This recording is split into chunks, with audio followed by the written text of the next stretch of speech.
Geoholics. Comes in fast, buddy. It does. You weren't ready for that. They say I was drunk, I threw a punch, I caught some big old bouncer dumps. He kicked me out, I snuck back inside. And that's how I got these two black eyes. I got lonely, called my ex, second I come over, she said I guess. So I called a lift, he picked me up. About halfway there, I blew some chunks. He It's like my life story. It is, in a right? song. I know now why you like this song so much. You were much. thinking it. I know you were. Oh, that's awesome.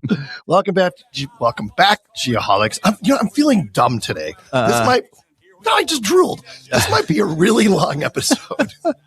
Or really short. You never know. Exactly. I might just throw in the towel and say screw it. Anyways, welcome back, Geoholics, episode 281. Yeah, 281, believe it or not. Passed another threshold. As you like those big, fat, round Now numbers. we're just staring at 300. Yep. We'll be there before you know it. I know. It'll happen. It might be next year before we release it, but at the rate we're going. We're getting caught up. We are getting caught up. Oh, man.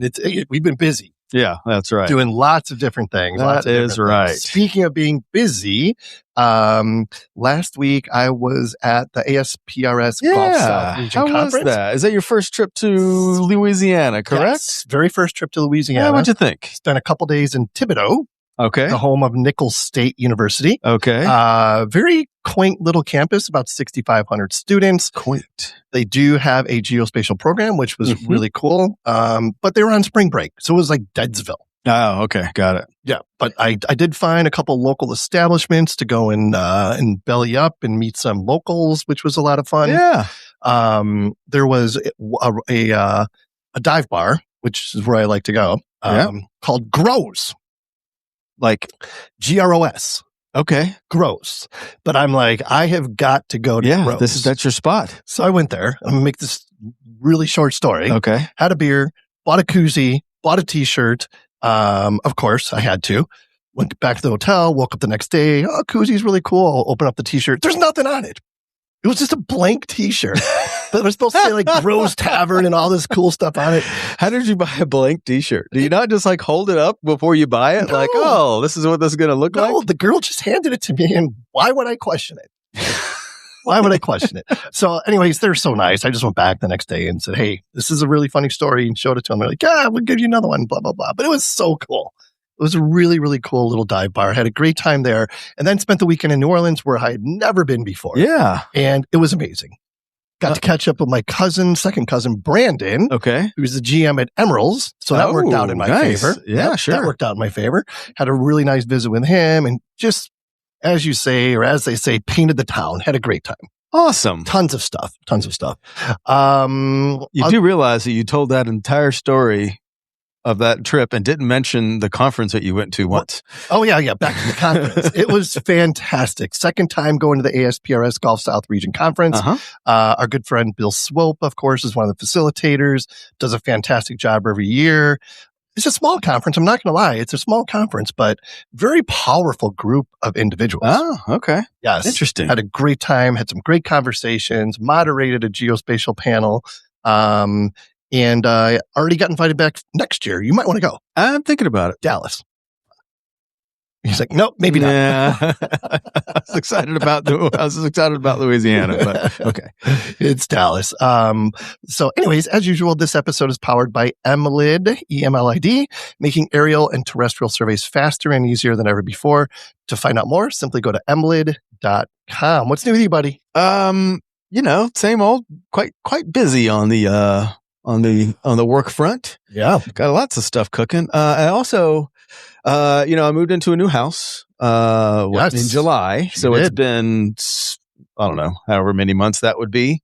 And I had decided, I made a point that I was not going to do any home improvement things, for a while. And I broke down and finally, ripped the wallpaper off of the guest bathroom. And now I'm in the process of fixing that problem that I created for myself. You sent me a picture of that, and I'm like, you are a better man than I am. It was that. quite a tedious process. That is that picture is my worst nightmare. That's all I can say. Yeah, it was a whole thing. But so I ripped the Band-Aid almost literally, so to speak. Yeah. And we're off and running. So now it's project time. Next up is a treehouse. A treehouse? Yeah. Oh my God. You're crazy, dude. You're absolutely insane. What's new with you? Other than, your trip and everything. Just had a great weekend. Great week last week. You stayed in New Orleans till like Sunday, right? Till Sunday. Cool. Yeah, it was super cool. I had a great time. Did a ton in like 48 hours. That's for sure. Nice. But I do want to go back. They have like what's supposed to be the best World War II museum on the planet. Interesting. Okay. But from what I hear, it takes like a day to get through it and just didn't have that amount of time. So maybe we'll go back again some other time. Be great. Other than that, everything's good. Work's good. Life's good. Can't complain. Awesome. Yep. Is there anything new in the industry? What's our next event? Next event, next month. Well, two things actually. In 2 weeks, we'll be in Boise for the initial 250-year initial. Oh, that's right. America 250 the initial point celebration. Yeah, the point. Yep. So we'll be podcasting from their event on Saturday, which is going to be at the old penitentiary. That's right. That was built in the 1800s. Yeah, that's right. So that's going to be super cool. And then after that, we'll be at Topodot User Conference in May. So in Orlando. Nice. Yep. And then after that, who knows? Sky's the limit. Sky is the limit. We got some big things coming up. Stay tuned for more. Yeah. Of course, our weekly updates are brought to you by our good friends at Topodot. The Topodot User Conference, as we just mentioned, is celebrating its 10th anniversary. And the dates of that said user conference, being in Orlando, of course, May 11th through the 15th. You can still get tickets. You can still get tickets, yes, but you should act fast, especially if you want to get cheap airfare. Okay, tell us about that song of the week there, buddy. That was a gentleman named Cooper Allen. Song is Plead the Fifth. Mm-hmm. Cooper Allen is an American country music artist known for blending traditional country sounds with a modern, high-energy style. I think we heard that. His music often mixes humor, storytelling, and relatable themes, resonating with the younger generation of country fans. And Kent. With a strong independent approach, Cooper has released popular tracks like New Normal and To the Bar, steadily growing his presence in the country music scene. He continues to tour and expand his fan base while redefining how artists connect with audiences in the digital age. Yeah, he's kind of a cutting edge kind of guy. Yeah, I can see that. Following on social media. He just, I don't know, one of those guys that's just kind of he's really talented. He does a lot of really fun stuff. I'm a fan, no doubt about it. Hence the reason I picked that song, and it does sound like my life story. So I can see that. all things considered. Our song of the week is brought to you by All Terra Central, your Trimble dealer for all things survey mapping and even marine gear. To find out more, simply go to allterracentral.com and tell them the Geoholics sent you, because there's always like promos happening with these friends of the program. So make sure you mention our name. Next up, the Leica Geosystem Weekly Pro Tip. This is applicable to our guest today. What you got? All right. The cheapest utility you'll ever locate is the one you never hit. Let's digest that. The cheapest utility you'll ever locate is the one you never hit. Does that make sense? Yes. Okay. Yes. Go ahead. That means, the one you hit is the more expensive one. Yes, that makes sense. Yeah. Gotcha. Before boots hit the ground, stack your intel. Records research, platforms like 4M Analytics, and early coordination. When you combine digital insight with field verification, you're not just reducing risk, you're protecting your schedule, your budget, and your reputation. Dig smart, not sorry. That should be a t-shirt. That should be a t-shirt. With a 4M logo on it. Yes. Yeah, I think we're on to something here. To find out more, simply visit LeicaGeosystems.com. Leica, when it has to be right. Oh, you're good at that. All right. See what I did there? Yeah. All right. Our guest this week is brought to you by our good friends at David Evans & Associates. To find out about the DEA difference, visit DEAinc.com. DEA will be represented at the Boise initial point celebration. Right. Yeah. Yep. It's going to be a lot of fun. That's cool. Our guest this evening, let's get him in here, is Itzik Malka, born in Israel. He is the 4M Analytics CEO and co-founder with our good friend Raz. Yes, that's Had right. him on previously. Great guys. Hobbies include playing soccer, plays music, and he loves hanging out with his kids. I'm excited to talk to Itzik. Itzik, welcome to the Geoholics. Thanks so much for being here. Thank you for hosting me, guys. Really appreciate the opportunity. Absolutely. Let's first ask you the general question. talk about the genesis of 4M. Where did this idea come from? Yeah, so I would use one word to describe my journey, and I'm using it every time I want to understand the reason of being. It's the serendipities. I grew up in a very small town, 1 mile, maybe 1.5 mile from Gaza Strip. And we were like the first city that impacted from, being close.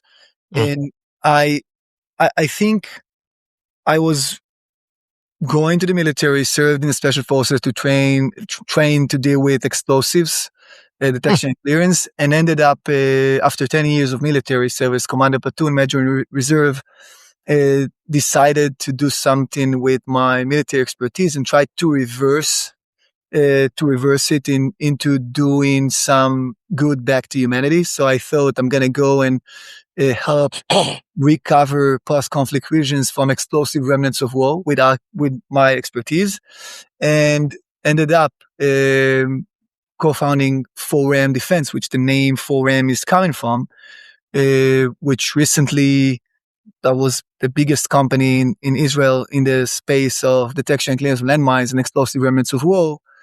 And last October, it's been acquired by a defense NASDAQ to go and to expand the capabilities to do it in the regions that need it.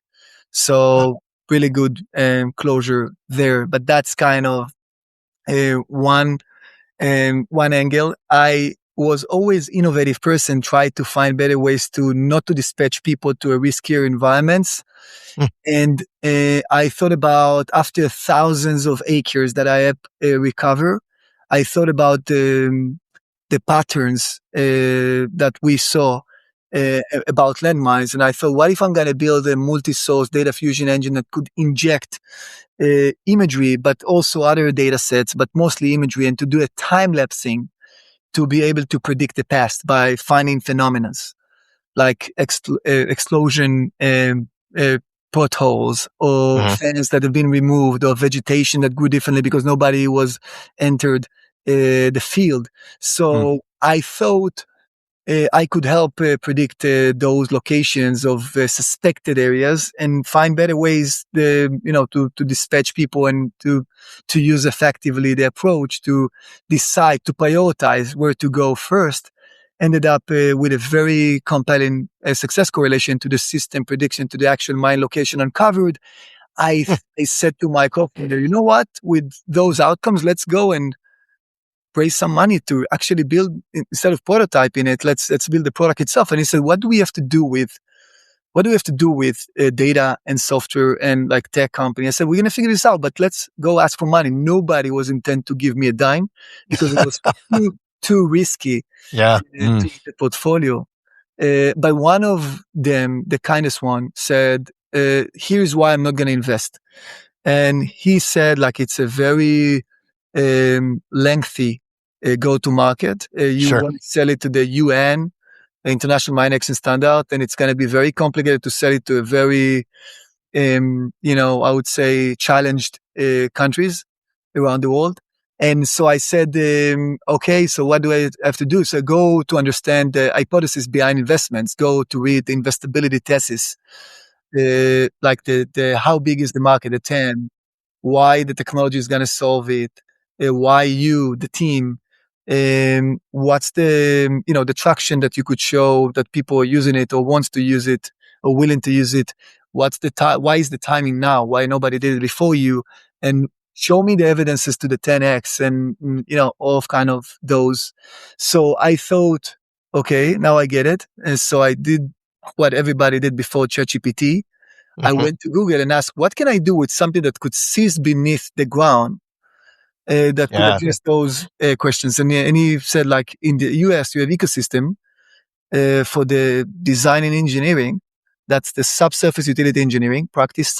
382202 was the first one. I found Jim Anspach lecturing to the American Association of Civil Engineering from 2011. That was 2018. Yeah. And I was amazed by the fact nobody centralized the Google Maps version of what's below the ground. You could use Google Maps to see the above, but nothing to see the below. And I found also what you have seen many times, and you're probably going to remember this after this call, the spray paints that the flags you go and see walking down the street. And I was amazed that in 21st century, you have Waymo in one side of the street, and the other one is like locator with a spray paint and a sensor. That's funny. Yeah. That's crazy. That is crazy. That was the aha moment for me. I said, nobody centralized the Google Maps version. So I used the Google because I know about the hypothesis behind the investment now. So I said, I'm going to be the Google Maps of the network of all networks that drive services to our life. I'm going to help secure the continuity and resiliency and future development. And I'm going to do it because you need to understand the location and the state of those utilities that drive services to our life, like water, like electricity, oil and gas, communication services, sewer. And that was resonating pretty good. So I raised 45 million, used that money, and that's the beginning of the story. Wow. Yeah. That is amazing. That's insane. I love it. Crazy. That is crazy. So how do you, so like you mentioned it, you said that, the goal is for Forum to be like the Google Maps of underground utilities, right? That's a pretty lofty goal, right? I'm just curious, like, how did you start? Like, and where does all this utility information come from in order to build this map? Yeah, when I found the Jim Ansbach lecture, I realized that every time somebody wants to plan around breaking the ground, he needs to reach out, call the 811, call before you dig. Yep. And you're going to get a list of names that you need to reach out to in order to ask their data sets. And I realized that the data set that you're going to get is probably a snapshot in time of somebody that has been sent out behalf of them.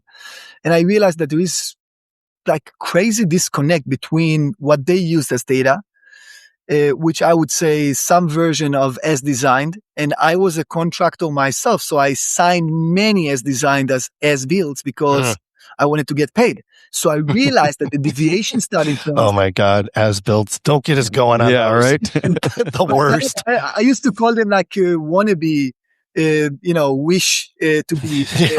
yeah, that's great. Yeah, in a perfect world. Yeah.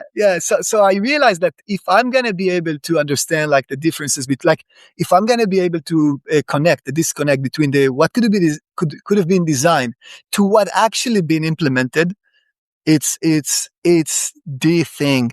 And I said I'm gonna start with convincing people that my data set is going to be good enough for the preliminary phase of linear kind of complexity score. I called it like, I'm going to be good enough for giving you the spicy meter for construction complexity, or like how complex it's going to be in terms of like what's below the ground.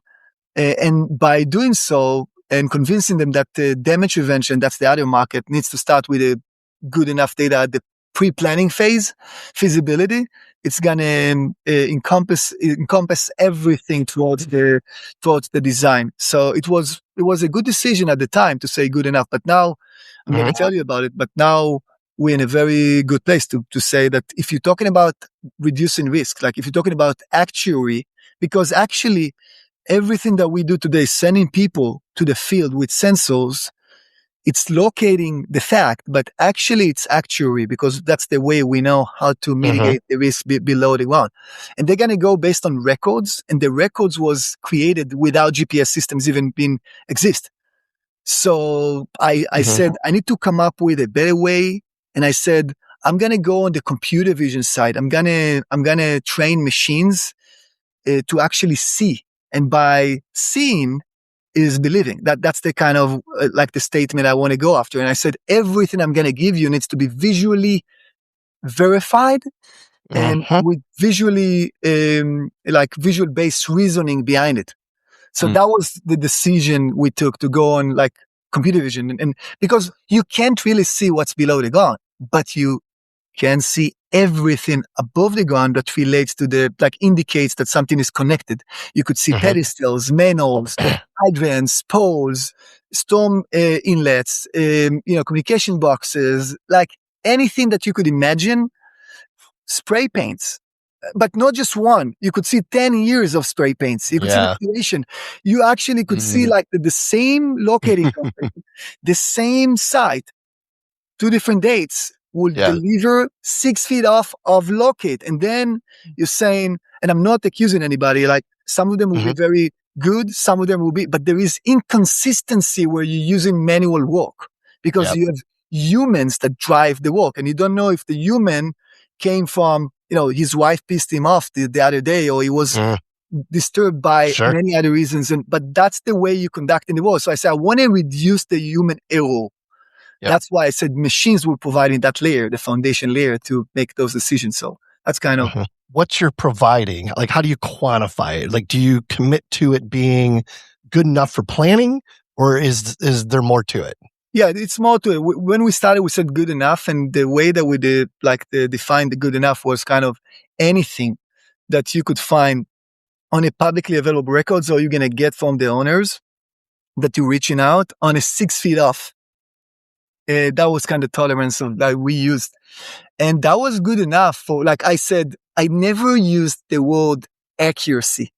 Because, and that's the claim of accuracy, because I said this to many people, including Jim Anspach.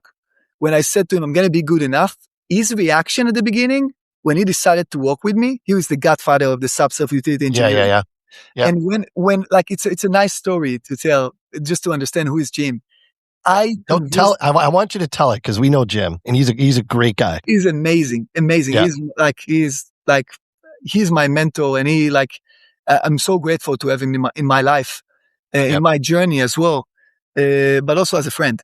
And when I convinced Jim, after a few attempts that he didn't want to take it, and I said to him, Jim, help me build it. Help me, and he have seen many people before for RAM that come with the same notion of we're going to build it. We're going to build a network, the digital depiction of the network. And he knows it's very, very complicated. So when I came up with the good enough, he said, no, you need to be the most accurate data set that you ever could. And I said, but Gene, there is no substance. There's nothing out there that you could use to argue about accuracy. Yeah. Let me first be the substance. Let other people to argue about, but they're going to argue about accuracy from my substance. I said to him, you are never going to be able to find any company that wants to be the ground zero, and even use the zero thing. Yeah. And that was kind of kept me. And I think it's also the way I see the company. I don't want to overpromise. I want to say something and to over deliver it. Right. And he's saying I'm going to be 99.65 accurate. I'm coming from 99.65 accuracy from the landmines. This is kind of the international mine action standard. And when I went to investigate where the number is coming from, I ended up, people told me it's statistical mathematics or whatever. I said, no. One person said everybody would come up with something, but basically it's kind of the human element within the practice. So nobody wants to take 100%. There is no 100%. So 99.65 is the way to say human involved. You're never going to get 100. But I've been taught that you need to do, when you're mitigating risk and risk management in actuary, you have to do every possible effort to remain with reasonable and tolerable risk.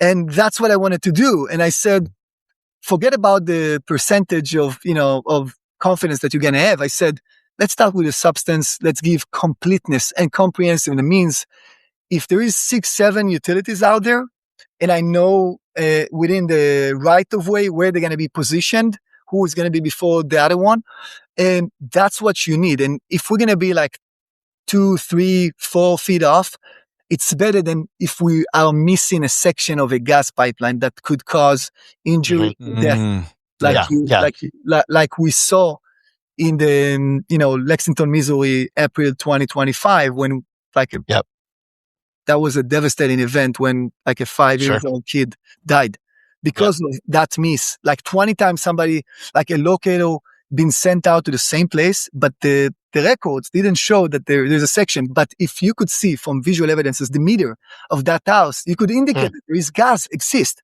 So I'm not saying let's displace what you used to do.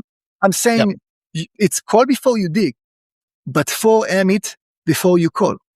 I think I just had an aha moment, to be honest with you. So like you're not certifying to accuracy, but what you are doing is certifying to awareness that there more than likely is a utility here that you need to be aware of.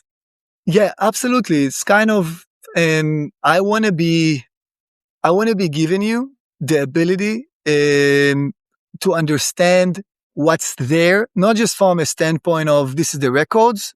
I want to show you it. I want to show you those indicators that, tells you that something is buried and something needs to be further investigated. And it's not instead. It's with. That's the way. It's an addition. It's an addition. I don't want to displace anybody. I want everybody has its place, and we could work together. Altera Central. Altera Central is the authorized premier Trimble dealer for survey, mapping, GIS, forensics, and marine equipment in Texas, Oklahoma, Arizona, and New Mexico.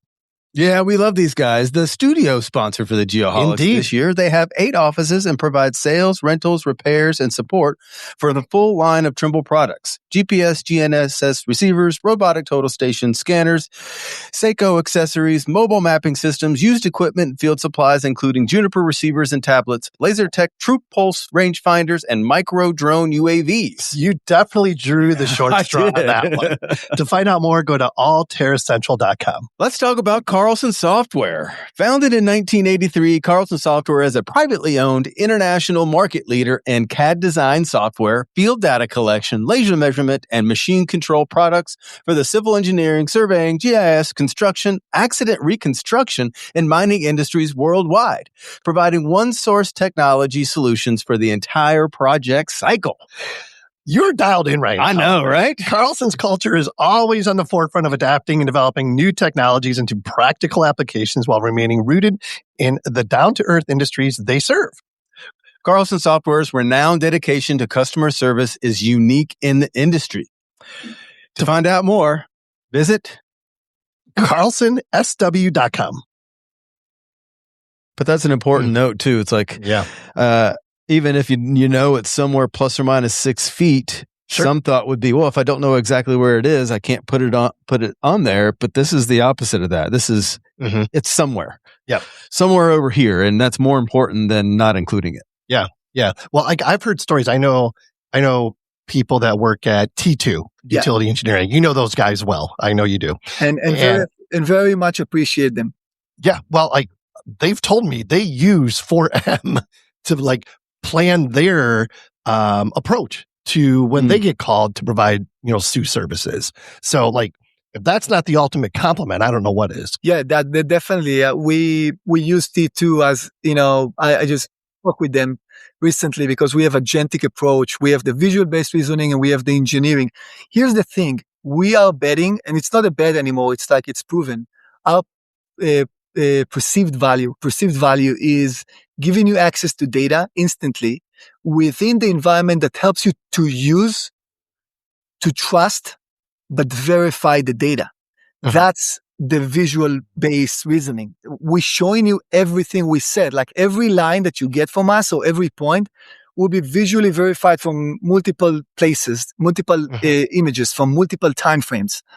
And to me now, the reasoning, now with Claude and AI capabilities, we could actually take the visuals that 4M uniquely has, and we could take the engineering knowledge and to apply the engineering on the visual base that we have.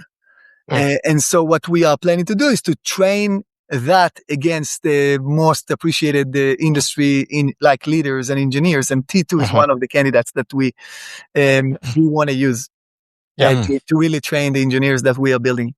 Yeah, for sure. Those guys are always, on the cutting edge of stuff like that. So sounds like a great partnership.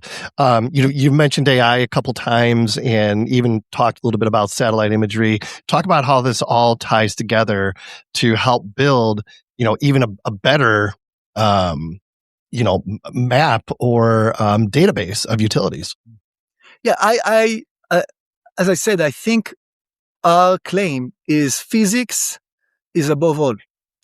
And that's why Google is like the digital depiction of the physical world above the ground. And yeah, you can see what's below, but what's above is the physics that indicates what's below. So physics will be the first step. Engineering goes where, it's feasible. So that's the place. Like when we invested heavily to build a computer vision center of excellence to be able to see those indicators from different timeframes, we said, we know to build a network from the visual base.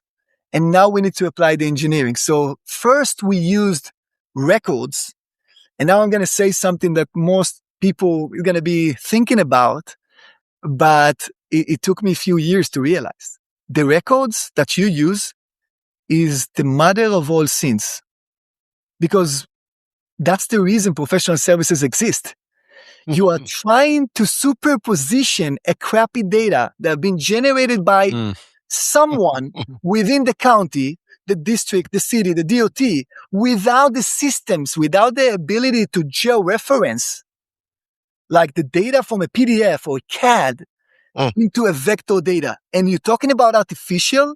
When I started to work with those entities, appreciated one, they said, yeah, it's great, but can you give me the diligence and show me where the record is coming from? Because that's the practice. I said, I'm going to give it to you. So I'm taking the record and I'm associating the record to the entity that I took the record from. And to me, I invested heavily to build a conflation engine that could pick one line from thousands of lines.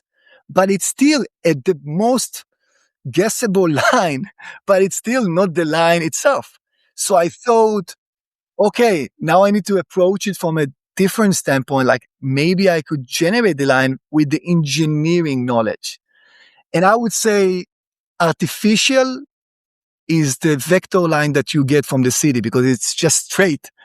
The fact is not straight. It's like you have bypasses, you have many, many nuances within the field because that's the disconnect between the design to the as-built. So I would say the record research to me, use it as a perfume, smell it, take the attribution out of it, but don't use the line work. Do not try to superposition line that have been generated by a person that you don't know which system you use and when. Yeah. So it's interesting. It's like 4M is not necessarily competing with traditional SU companies. You guys, it's almost like a partnership, right? Because there's the different quality levels, A, B, C, and D when it comes to SU services. Like what quality level would you say 4M is providing? Yeah, it's official now. So some of our DOT customers referring officially the quality level D and some of them going to the C. I don't like the comparison because I think you should look on the quality level as an entry point, not endpoints.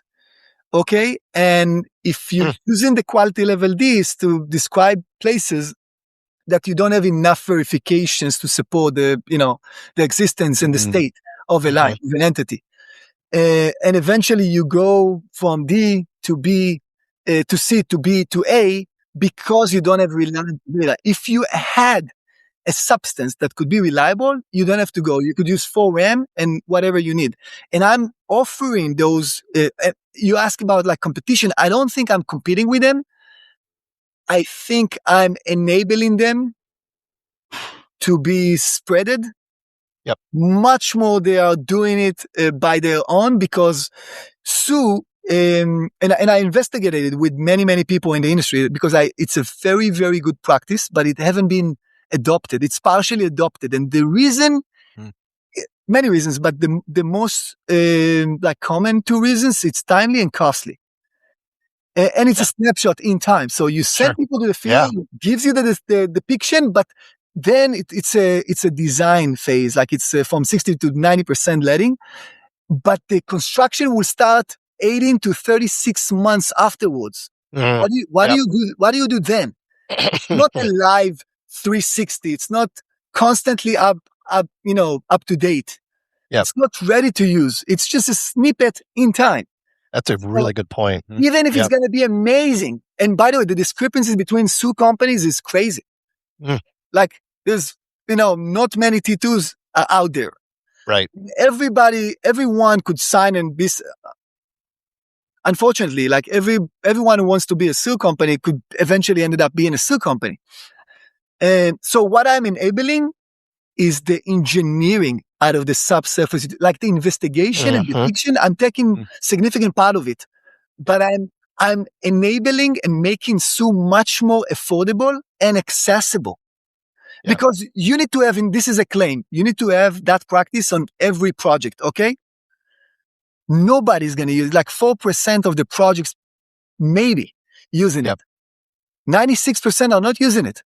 With 4M, the adoption curve could be growing very rapidly. If people, like, think about 4M as you think about Google Stack for the surveying industry.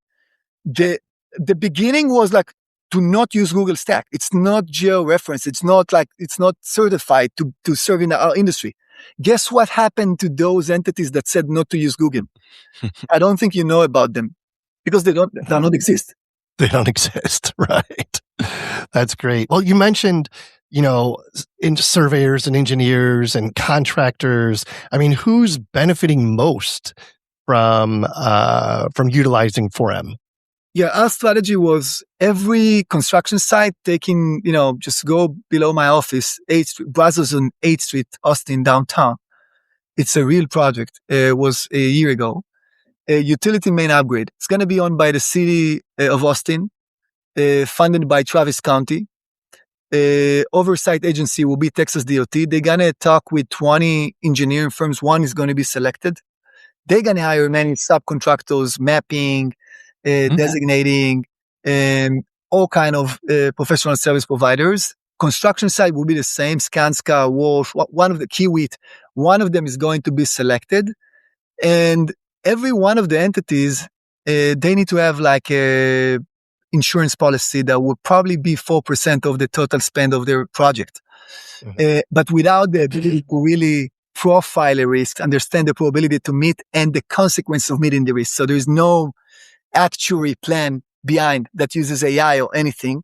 And there is more than 30 utility owners, 20 plus just the telcos, completely runs underground. And every one of the 60 potential entities I described has some, I would say GIS system or any other digital system, but none providing what 4M is providing. Nobody is like owning the network, the depiction of the network of all networks. And they need to talk with each other. They need to coordinate with each other. They need to plan. And because of the nature of the value chain within construction and the way it's being built with the delivery methods, some instances you're going to have a conflict of interest. Sure. So what we want to be is that substance, is that layer that everybody is talking based upon.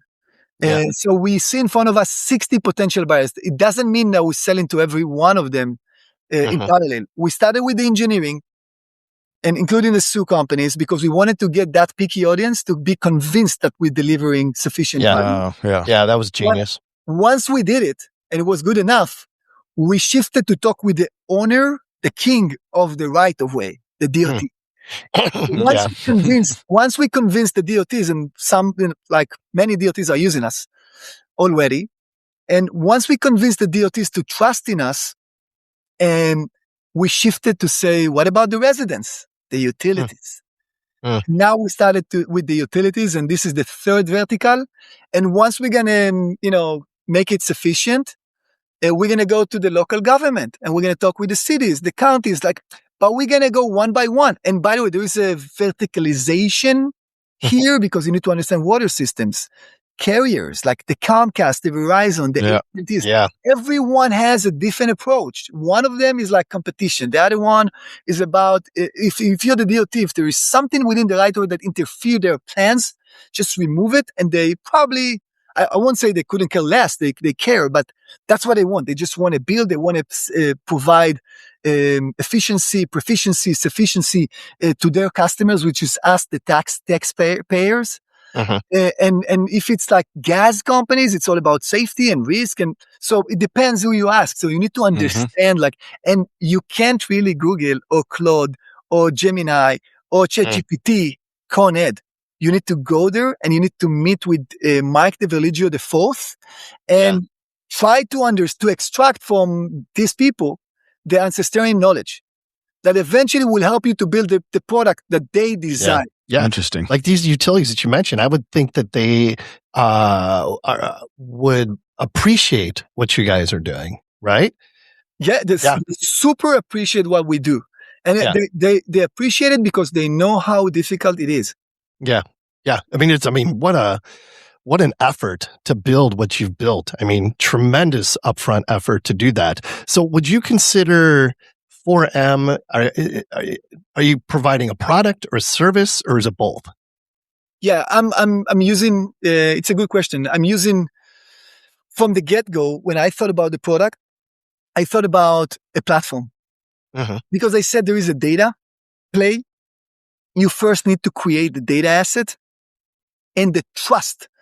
Like I would say the key success driver for 4M is the trust that the customers, if you gain their trust, it's the sign that you want. And so that's the data. The trust comes from how good the data is. The second layer is the intelligent layer. Like, what are the jobs to be done? When you're thinking about construction and you're thinking about the many workflows that most of them are manual and human intensive, you want to try to take those like conceptual design, environmental study, NEPA study, feasibility study, SU investigate. Anything that you do is mostly manual. And the intelligence is to understand the workflows that you use and the system that you use, the Bentley, the Esri, the Trimble, the Autodesk, and try to embed your data to those workflows where customers tend to spend most time. The third element is the agentic. Is actually, instead of just giving you the data and the workflows, they're building agentic play with engineers that actually do everything that it's not just the productivity. It's now you have a capacity thing, and we all about capacity. And this is where everything comes to play, and that's the aha moment to me, like the ability to understand if Comcast core product is telecommunication service, they selling bits and bytes of communication services. Sure. So let them be the Comcast. Let them invest. They don't need to talk with the locating company. They don't need to coordinate with many entities because somebody wants to dig with proximity to their lines. Somebody needs to run these activities for them. For them, hope to take that brain and the dispatching asset and everything around their core business without the core business itself.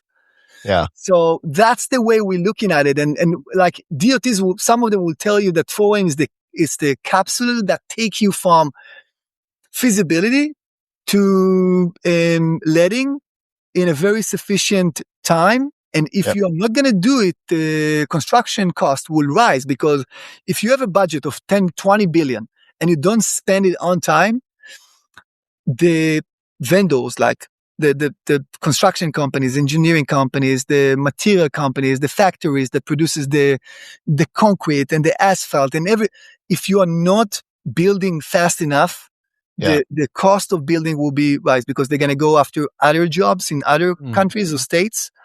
And they are not going to produce those materials. So material costs will rise. So 4M is that enabler. Like, that's the way we see. Like, if we work with the DOT, we are not going to just help him deliver the promise to the taxpayers. We're going to help him spend sufficiently the budget that he has to build more and to provide those capabilities to the service. So I got to jump in here. Yeah, go for it. A little nostalgia. It was 2.5 years ago that we had a group from 4M on. So my question is, what has been the progress of the company in the last 2.5 years? I heard something about a state a month or something like that. How's that going? Yeah. So when we started, it was from, let's collect the 4 legacy sources, the like the vector data, the GIS. Let's collect any pixel that we can from satellites, aerial, drone, mobile mappers, anything, street level, anything that you could collect to extract from the pixels and what we need, the value.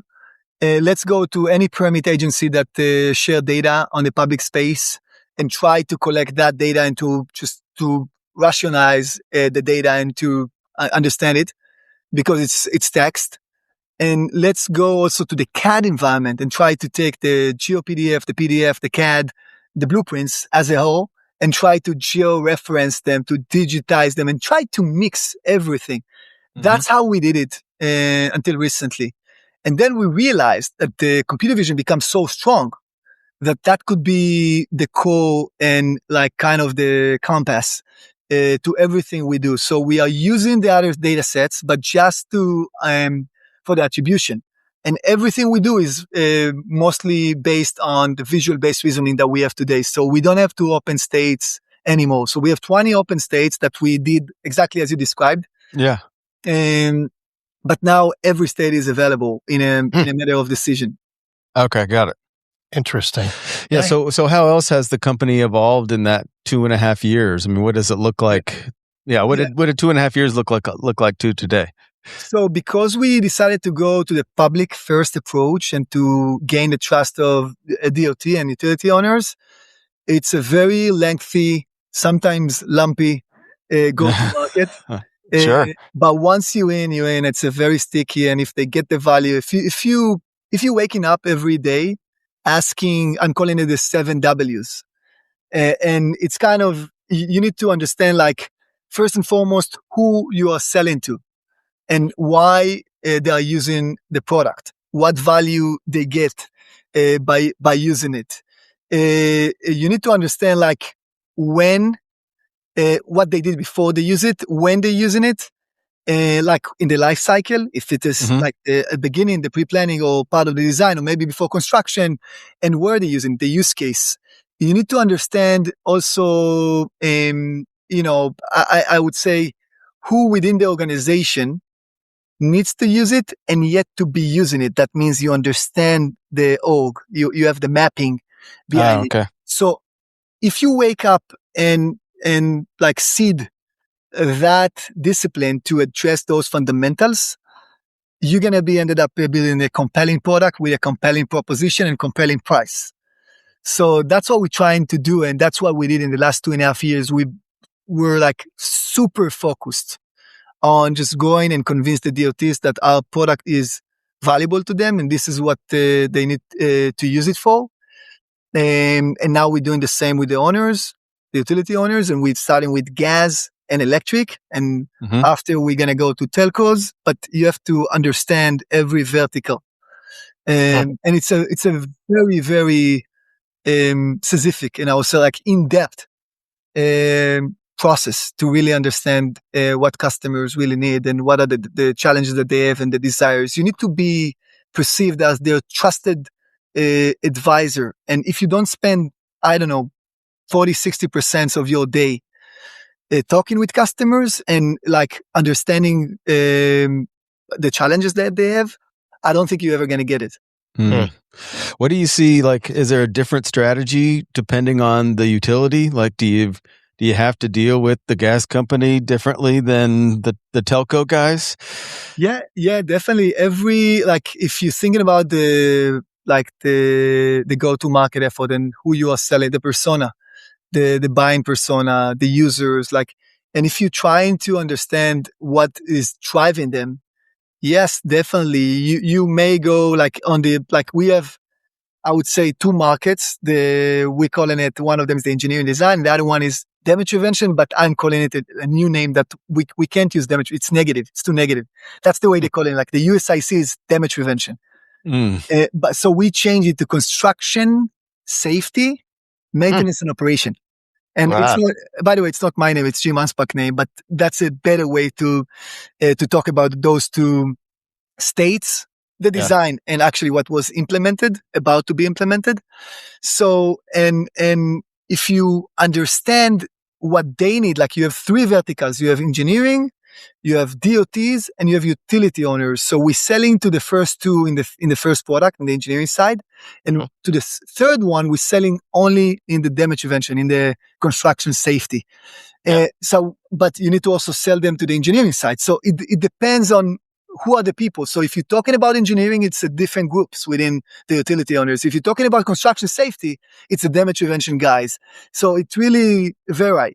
But you need to understand the organization and what it's trying to promote. And in the gas side, you need to start with a use case, and then innovation will support you, and then to do another one. And then, and before you get to the scale and to the rate case, because eventually you want to get to a rate case when you've been implemented within the practice. And if you've gone through a rate case, that's a very, very good sign, but it usually takes years. And you probably have heard the theme, like that there is a graveyard somewhere that, like you could see the signs. It's kind of killed by utilities. Oh, interesting. So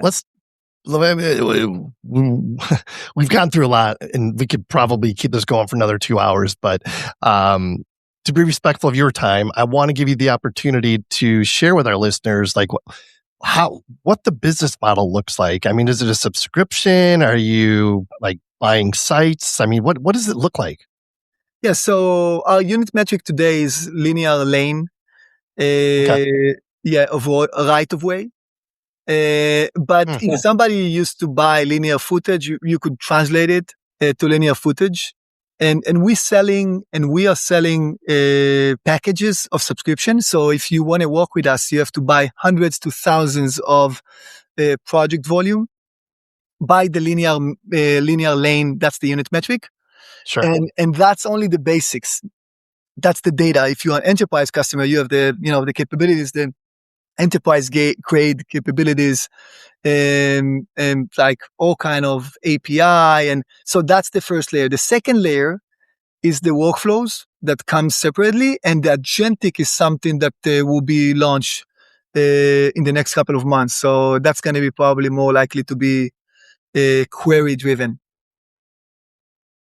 Topodot. They're an original. I know.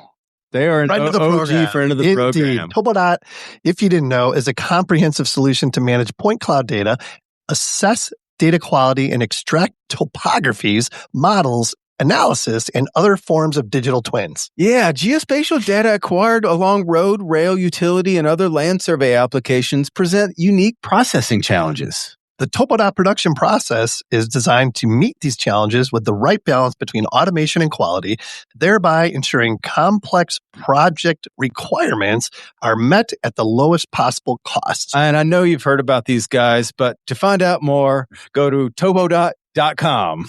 Safety Apparel is another one of our long-term supporters of the show, born from the lack of quality and functional gear in the safety industry and frustrated to find no other options. Matthew Stansberry has reinvented safety apparel with the highest quality materials and most functional and versatile vests the safety industry has ever seen.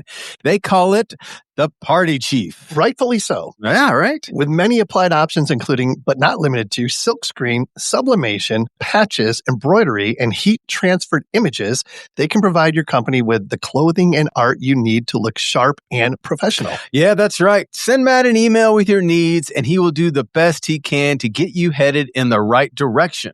That email, info@safetyapparel.us. Explain that to me a little bit more. I don't know what query driven means. Yeah, it's probably going to be similar to AI tokens. It's going to be consumption based. It's going to be based on tokens that we're gonna have. And so you're going to buy a package, and you could utilize the package and buy for more. So it's going to be consumption versus subscription. So I could get like the 100 feet outside my house if I wanted to, in little pieces at a time. Yeah, but the extraction, if you want to have some engineering capabilities on top of it, it's going to be by the queries. It's going to be by the tokens. Okay, got it. The data that you are triggering will be by the linear mile of lane. Okay. And that's how we describe a project. And then you're looking for large scale projects, right? Yeah, we thousands of miles. No, we could do small ones. We could do anything. So the data is it's almost real time. Oh, okay. Yeah, so we don't care about the size. We do, like, if it's too small, like abusing the system. So sure, yeah. What about how big a file? Like, how do you deal with that file size? Right. I mean, we're talking. I mean, I'm guessing that's the question. How are you managing the data, and just from a size and logistics standpoint? Yeah, so the hosting of the data is based on the cloud. But because we are not hosting the imagery, so we extracting the data, it's not so heavy. Oh, okay. Yeah, it's not so heavy. We are not like a imagery company. Like, it's not like we have, terabytes of imagery that we need to store and manage. It's just we just building a network. Eventually, you want to get the network and the evidences that comes with it. So okay. Because everybody has a base maps. I could send you the data on, any. Yeah. That's out there, right? Yeah. It's what you're getting, which was what you're getting from it. The representation of the data on the base map that you use is our value. Right. Interesting. Okay. Gotcha. Are you providing information for just public utilities or private utilities as well? We're doing it both. Like, we're going after public and private markets. Yes. Okay. All right. Gotcha. What else? So, like, what does the future look like? Like, what's going to happen? Like, how much more evolving does 4M have over the next 5 years? Yeah. So if we're talking about like the inspiration to 4M, our nemesis, USIC, and yeah, so I would say that USIC, to me, USICs, it's not just them, but they're the biggest one, is the yellow cabs. You're still going to see them, but less. Yeah. Because you're going to use Uber, or in some cases, I don't know if you have in Phoenix, Waymo. We do. We have Waymo. Yeah. One of the 6 cities. Yeah. So Waymo is the agentic side of 4M. We want to be the Uber and the Waymo. Oh, wow. Yeah. So, I love that comparison. That's awesome. That's the way I like to describe the future for anybody who Yeah. So, like, if you were, were able to get in front of, a bunch of surveyors, bunch of engineers, like, what's the mindset shift you would like to convey to them when it comes to 4M and in what you're providing? Yeah, I'm trying to be very gentle with anybody I'm talking with. I don't want to be arrogant, but I will say something that may sound as a claim. I think if you are professional, and this is not, I said it a couple of years ago, but now I am hearing this from the professionals. If you are a professional service provider and you're obligated to provide the best service to your customer, and there is a system out there, AI company, whatever, that could deliver you something that will support your practice eventually, you are obligated to go and use it. And if you find the value in it, you're obligated to attach it to your procedure. And if you're not doing so, then you missed the mark of the obligation you have as a professional. So I think I don't want to talk about 4M as as an idea. Any technology out there, go and be open-minded. The AI is not like just kind of a buzzword. Yeah, I know it's very difficult to differ between the noise to the signal about AI, but it's true. AI is real and is coming, and it's not going to replace people. It's going to enable people, and I think it's going to create more jobs than it's going to kill. Go, try, use, and you would never go back. Yeah. Yep. Love that. I mean, is it possible? I mean, I really want, like, when I open Google Maps and I click on the button of like the different layers, I want like a utility layer is like utility layer powered by 4M or something. And you click it and like, oh, here's all the stuff. Yeah. The 4M layer. Yeah. When can we get that? I think this is a good, if we could snap it and send it to Google, that's going to be a very good first good soundbite. First line to the to the day. To the day we're gonna have. I know, because Google has the space, has the earth, the Google Map stack. They don't have the below ground. So definitely something to think about if anybody It's not gonna be easy. It's not gonna be cheap. Yeah. Yeah. No, I'm kidding. We're here to stay and to build like a very meaningful company. You don't get to see many companies that strive above the 1 billion. Why? Because there are too big other companies that are acquiring them so quickly. Oh yeah, right. And so if Autodesk, Bentley, Trimble hearing me now, it's not for sale. Not yet.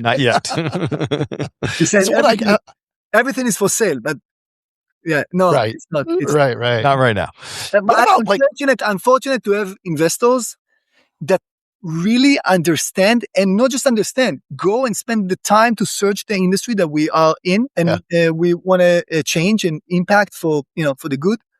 And they really given me the ability to look ahead 10 years and not just, where's the money? Show me the revenue, show me the ARR. No, they really understand that it's not like such a fast and furious. It needs to be very succinct, very deep, very patient to get to the company that we want to build. But eventually, it's going to be one platform that will consolidate many, many, many workflows and enable you many, many things that you couldn't do before that. Yeah. I mean, and it's evolving. It's very dynamic, right? Yeah. Which is what makes it that much more exciting. I'm curious, like from a global perspective, like European countries are ahead of us in a lot of ways. Do they have something like this in place? Yeah, I would say in London, like in the UK, you have the NUAR. It's a National Utility Register Authority. I don't know, like asset register, National Utility Asset Register. It's a very, very similar to 4M, very compelling, managed by the government. So we have still dysfunctional conversations, but they trying to convince me to come to the UK. But the challenge in the US is such a, like big, complicated, and you need to be very focused, because the differences between doing, Texas to doing Colorado to doing Illinois is like, you need to really verticalize the states, not just the utilities, the states. Interesting. And to understand like the nuances within the states. If you want to work with Georgia DOT, okay, that's one. What about Georgia Power? Let's see you go into Georgia Power first. And those connections, so it's such a like big like, to me, there's so much to do here. So I don't even think what's going to be the next country. Yeah. It's how do you eat an elephant? One bite at a time. Exactly. This is a utility elephant. 4M's taking it on. I love it. So how do people find out more? I'm open to have conversations with anybody. We are very approachable and accessible. I could share, my email. It's easy to find us. And would be happy to work with anyone is open to try technology innovation. And we would be happy to be part of his procedures and help him to achieve anything and to complete the jobs to be done from their sides. Yep. And what's the website? It's 4M Analytics. It's easy. Like you're not going to be confused. There's only 3M, and the better company is 4M. So, what is the purpose of the name, or where did it come from? Just out of curiosity. Yeah. Actually, there is the truth and a good story. What do you want? The good story. Yeah. So the good story is like it's because it was coming from detection and clearance of landmines. 4M, it's like 4M in Texan, like 4M for somebody else, for them.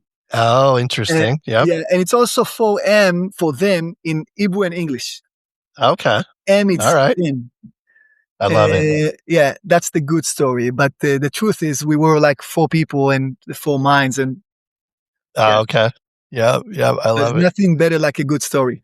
Yeah, I love a good story for sure. Before we let you get out of here, is there anything else that maybe we haven't touched on that you want to make sure you talk about? But before, like, I remember that the last All Hands that I had with the company, I said the next time, because we talked about like the way to demo the product. I said, if somebody's asking you about what's the name stands for, say it take you 4 minutes to sell the product. So that's the better story. Yeah. That's great. I like that one. That's awesome. What else? Anything else over there, buddy? No, that's good stuff, man. Really good stuff. It seems like seems like you guys are really on the way up and keep going. I mean, I love the idea of going to the utility companies. Growing exponentially. Yeah, like all the sounds time. like. It's incredible. Like to see, like I think we had Raz on like 2.5 years ago, and to see where you guys are now compared to 2.5 years ago, it's mind blowing, really. Yeah, it's fun to see the concept get into action. So it's cool. Yep, absolutely. Well, and we got to make sure we failed to do this earlier. Thank you guys for being a friend of the program. You know, like we would not exist if it wasn't for support from companies like 4M Analytics. So, absolutely. You know, I want to make sure to get that out there. Yeah. What else, man? You got your last question for I always have one last question. We save it till the end. Do you have a mantra that you live by? A mantra that I live by. That's a good one. Like probably I do. But that's, I would recently, I found, do you know, we started maxing, like the overthinking community that started.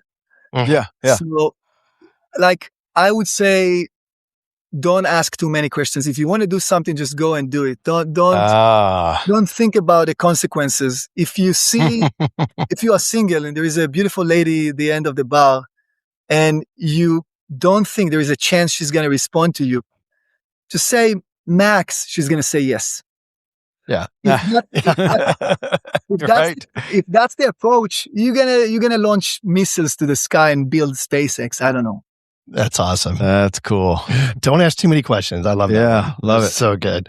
Well, Itzik, thank you so much for your time. I've thoroughly enjoyed this conversation. Yeah, it's awesome. And super excited about what 4M's doing. Thank you. Thank you for hosting me. It was a pleasure talking to you. It was a really nice conversation. The only ask I have, I want to know who got the better rating, me or Raz? Well, to be determined. We will let you know. I mean, the podcast has come a long way. We've come a long way as well. Our audience has grown, so we don't want to take that against Raz. I have a feeling it's going to be you. Yes. All right. That's the only thing that I care about.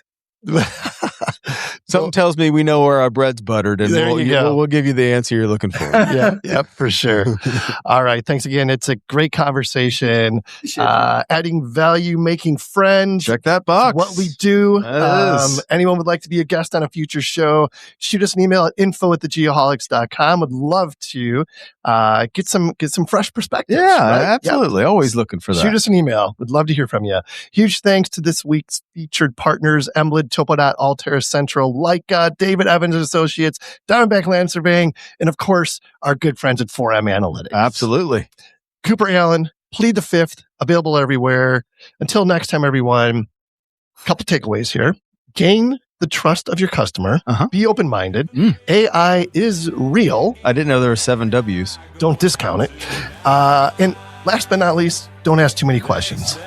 Most importantly, be safe and healthy. Some big old bouncer dumps. He kicked me out, I snuck back inside, and that's how I got these 2 black eyes. I got lonely, called my ex. Second I come over, she said I guess. So I called a lift. He picked me up. About halfway there, I blew some chunks. He kicked me out on Cherry Street. About that time, I saw blue lights blink. Said you can't be here, can't sleep here. So I went to the Quick Mart, bought a beer, went back to where that cop was parked, and I poured that High Life on his car, and he put me in the back with a dude named Mark. Wound up at the station, and here we are. When I see that judge at 8 a.m., I know my